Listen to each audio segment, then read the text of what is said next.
Hello friends, welcome. And in this video, we'll be discussing anxiety and introduction. Now, let us start with the meaning cum definition of anxiety. What is the word anxiety means?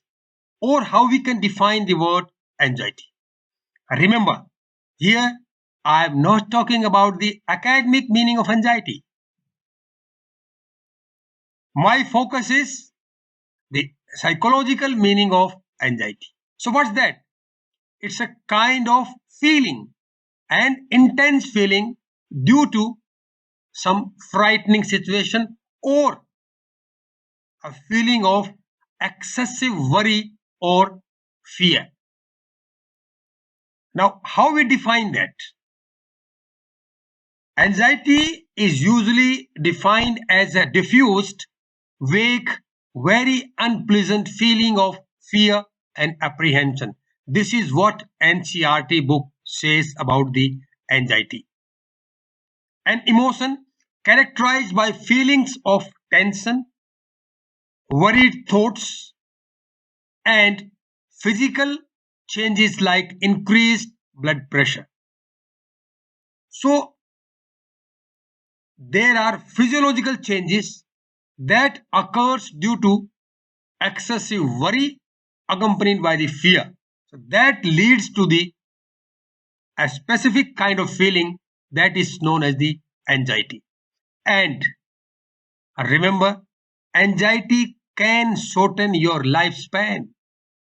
To confirm this, you can read a research paper for which I have mentioned the link in blue color. Now you can understand how it is important to know about the anxiety. Very interestingly, anxiety in mild form, where its intensity is not so high and occasional, is the integral part of human being. That is the stress response pattern of human beings. In other words, in every individual, we find occasional burst of anxiety, but in the mild form. Anxiety is anticipation of future threats. The levels of worry that are distressing and interfere with day-to-day life, in your productive capacity, in your functioning, that indicates the onset of anxiety. What it does is it keeps the individual in a constant state of tension, worry, apprehension, diffused, uneasiness, a kind of specific feeling, etc. Anxiety can be milder form. Anxiety can be occasional. It can be transient. But it can be intense. It can be long lasting. It can create a disturbance in day-to-day living too. We face various life situations in our life that creates a kind of anxiety in us. For example, forthcoming examination, or you are waiting for results. You just entered the roll number on the website and you just clicked and waiting eagerly for the result to display on the computer screen. That period, the moment you click the enter and the time it takes to display the result on the screen, there is an intense feeling inside you. That's a kind of anxiety. The next situation you generally face is job interview. That time also we experience some type of feelings that can be safely characterized as anxiety. Those who are married, they know it better, but those who are still bachelor, so when someone visits them or they will visit someone, that type of feeling you experience, that's approximately a feeling that is similar to the anxiety. And during this pandemic time, the results of the COVID test, whether it is RT-PCR or the random testing or something other type of testing, so you are waiting for the results, and that period is filled with some kind of intense feeling. So these are some life situations, only few which I have described here. During that, whatever you feel, that is by and large equivalent to the anxiety feelings. Now, what are the causes behind the anxiety? Various research and literature suggest that the genetics, that is the personality disposition, the individual are disposed to be anxious because their gene pattern, their gene system is such. Then there is a changes in neurological or the brain chemistry. Yes, if an individual experiences some kind of a change due to various factors, maybe some drugs, maybe some injury, maybe some medication, it leads to the symptoms which are similar to the anxiety. That's a traumatic life events that disrupt your life. Stress, the silent killer, that can be in the form of the physical stress on your body or the emotional stress, that also can lead to the anxiety. Substance abuse, that is addiction, drug addiction, stress I told you earlier. Then there are other anxiety disorders. Then, so the individual who are found to be in a depressive state, they display anxiety like symptoms. And there are environmental stresses such as the high temperature, extremely low temperature, there are the floods, there are the earthquakes, there are the storms, there are the cyclones, and nowadays we are witnessing the Russian-Ukraine war is creating anxiety not only in the Russian and Ukraine population, it is creating, rather I say, transporting the anxiety across the globe. Then, how will come to know that individual is suffering from anxiety? Generally, we accrue or we diagnose the individual with the help of the symptoms. Symptoms may be different types: psychological symptoms, behavioral symptoms, physical symptoms. So let us throw some light on psychological symptoms. So the individual who is under the constant state of anxiety will display some psychological symptoms, such as the manifestation of panic attacks with constant state of fear. The individual will feel a severe physical problem or experience a failure in some kind of physiological system or an organ. Individual find loss of control over psychological and physical self. The individual expresses the continuous worry and nervousness on his face and through the body language. There is a constant worry of being rejected either by the family, by the peer groups, or the other social institutions. Insomniac reactions are found more often in people that are suffering from the anxiety. Along with that, they also display some phobic reactions, some kind of phobia, that is irrational fear of objects or the situations.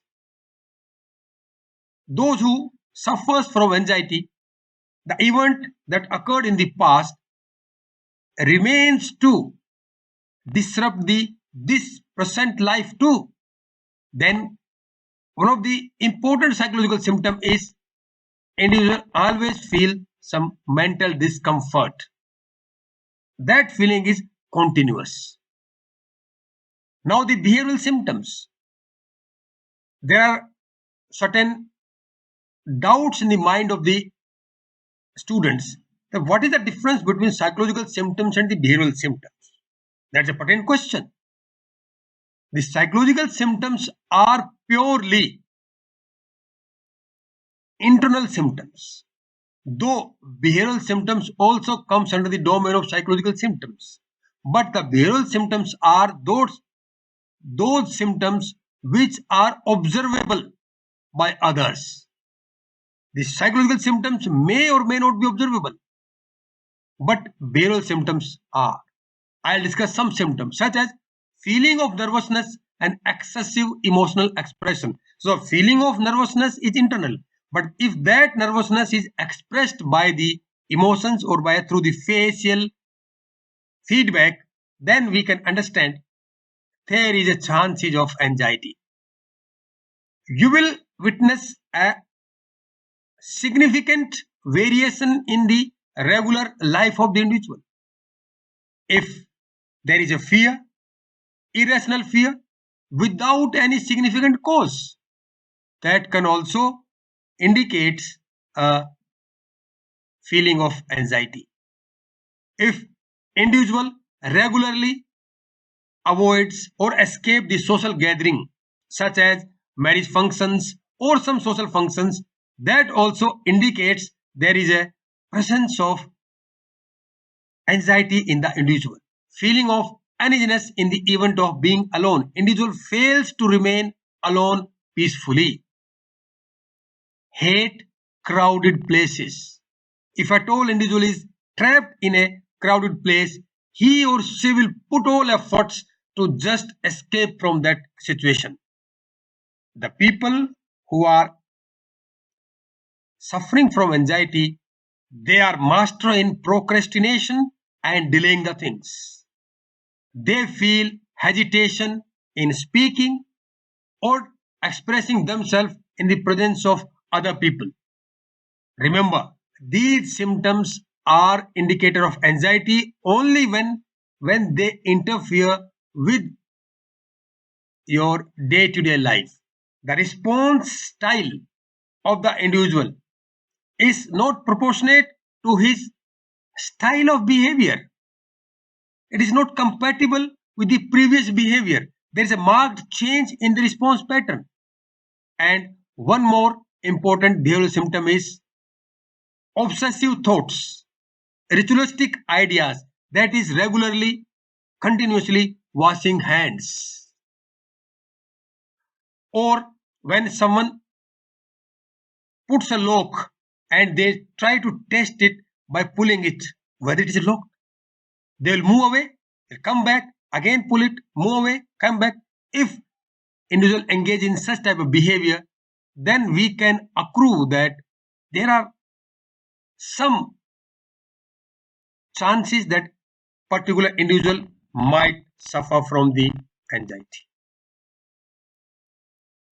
Now, the physiological symptoms. The heart start pounding, that is palpitations. The heartbeat will become faster, excessively faster.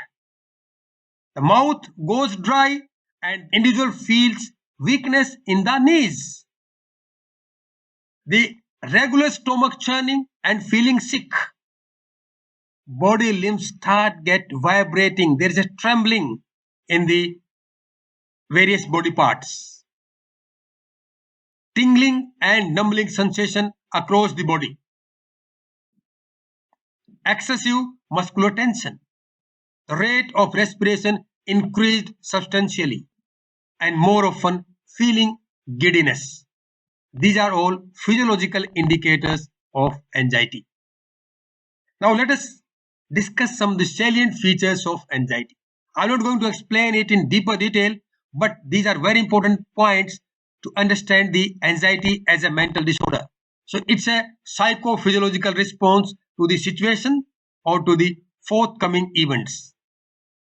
Then it is the apprehension of future events, that is the excessive worry accompanied by the fear. Then it's a negative emotional state.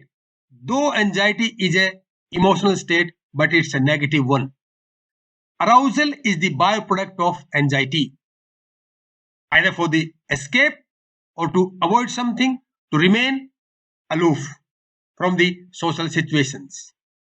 Remember, anxiety more often occurs without any real cause, and the intensity of response is out of proportion or synchronous with the magnitude of the problem, real or imaginary. The problem may be small or may be trivial, but the response may be larger. Now let us categorize anxiety into different types according to the intensity. That is the common or usual anxiety. The name itself is sufficient to explain what does it contains. The common anxiety or the usual anxiety is faced or experienced by everyone, either in the stressful situations or some forthcoming situation that might create a kind of stress in the individual. So that kind of anxiety is not a mental disorder, neither it interferes with the day-to-day functioning of the individual nor with the productivity. The symptoms of such anxiety are for the lesser duration and they are milder. The second anxiety type according to intensity is the mild anxiety. If we compare it with the common or usual anxiety, here the symptoms of anxiety are similar, but they will stay for the longer period of time and the intensity is be little bit higher than the common or usual anxiety. But still, mild anxiety is clinically non-significant. That means it cannot be described or diagnosed as with a mental disorder. Individuals who are suffering from the mild anxiety are not under the category of mental disturbed individual. Rather, they are on the borderline of developing the anxiety disorders. And the third type is the severe anxiety. That is the excessive feeling of worry accompanied by the fear. The symptoms are all which I discussed earlier, whether it is a psychological one, physical one, or the behavioral one. These symptoms remain for longer period of time. They have the highest level of intensity and interfere with the day-to-day life events and productive capacity of the individual. Apart from these type of anxiety, there are other type of anxieties. That is the cognitive anxiety. The experience of worry and apprehension in thought process and other cognitive components comes under the domain of cognitive anxiety. Then somatic anxiety. The magnitude of physiological expression of worry and apprehension comes under the somatic anxiety.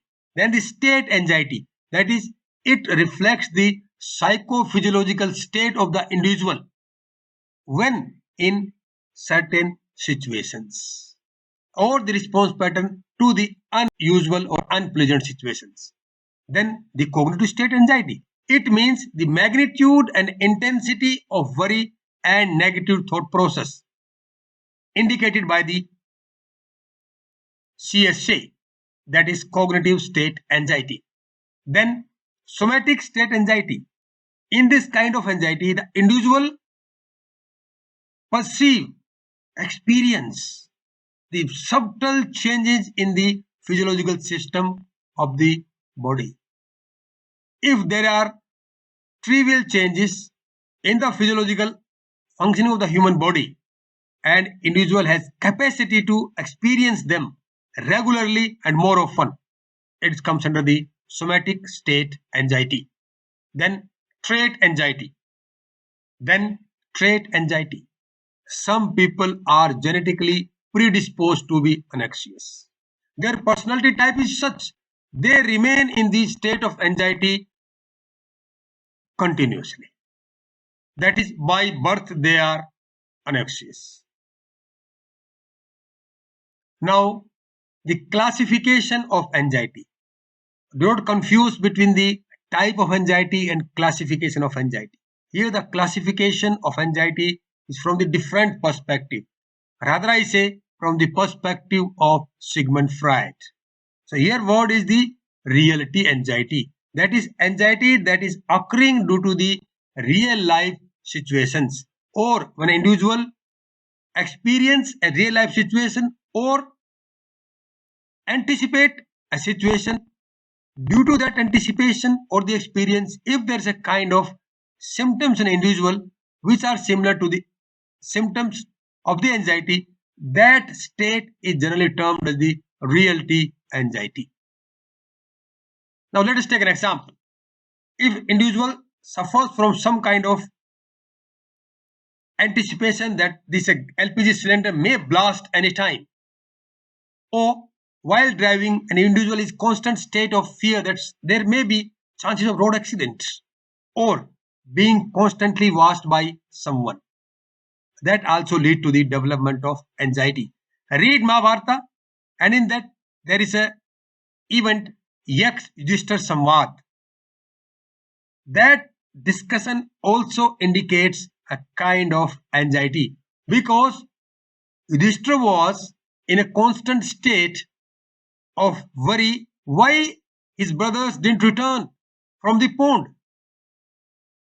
And when he reached to the pond, he found that all four brothers are lying in unconscious state on the banks of that pond. Then someone called Yudhishthira. This means he was being watched constantly by someone, and that someone was the Yaksh. Moral anxiety. Again, in psychoanalysis, this type of anxiety is based upon the feeling of guilt. If you have done something wrong and we feel that we have done it wrong, that feeling leads to development of some kind of guilt feeling in us, and that feeling contribute in developing a specific kind of anxiety which is termed as moral anxiety by the Sigmund Freud. I will take an example as far as the moral anxiety is concerned from a famous film Umrao जान. उमराव जान film में एक गाना है जिसके बोल है, ये क्या है जगह दोस्तों, ये कौन सा दयार है. इस गाने में कवि शहरयार लिखते हैं कि तमाम उम्र का हिसाब मांगती है जिंदगी, ये मेरा दिल कहे तो क्या ये खुद से शर्मसार है. Means the individual himself is feeling some kind of shame. And take another example from the great epic Mahabharata, where there is a discussion between Arjun and Sri Krishna before the starting of the Mahabharata war. That time Arjuna was found to be suffering from the moral anxiety, that how I will be killing my own guru, how I will be killing my own grandfather, my cousins, my father-in-law, etc. So that situation Arjuna was facing. Due to that situation, there is a genesis of moral anxiety in the cognitive domain of Arjuna. And the third type is the neurotic anxiety, the fear that id might override the role of ego and takes control of the individual's behavior. You know, id, as in described in the psychodynamic model of personality, is a animal instinct. If that id takes the control on the individual's behavior, that leads to the kind of anxiety that has been termed as neurotic anxiety by the Sigmund Freud. Id being an animal instinct, it will place inappropriate and improper demands on the individual. But that inappropriate and improper demands are in relation to the cultural ethos, cultural value system, and cultural system of that particular society. When we understand this part in terms of psychology, there is a disturbance in the balance between the id and superego. That conflict leads to development of specific kind of anxiety, and that is known as the neurotic anxiety. One more point, it may lead to punishment and social repulsion or social boycott. And the fourth one is the generalized anxiety. In brief, generalized anxiety is a constant state of fear from the events which have not occurred at all, which are unknown events, may or may not occur. And this anxiety interferes with the psychosocial functioning of the individual. Finally, dear friends, these are my references. If you want to know more about the basics of anxiety, kindly refer them. If you love and like the contents and the presentation style of this video, tell to others. If you have any question or queries or critical comment to make, just drop a comment in my comment box, or you can email me at vermasujit@yahoo.com. And dear friends, don't forget to watch my next discussion on the topic anxiety-based disorders, GAD symptoms and causes, that is generalized anxiety disorder, symptoms and causes. Thanks for watching.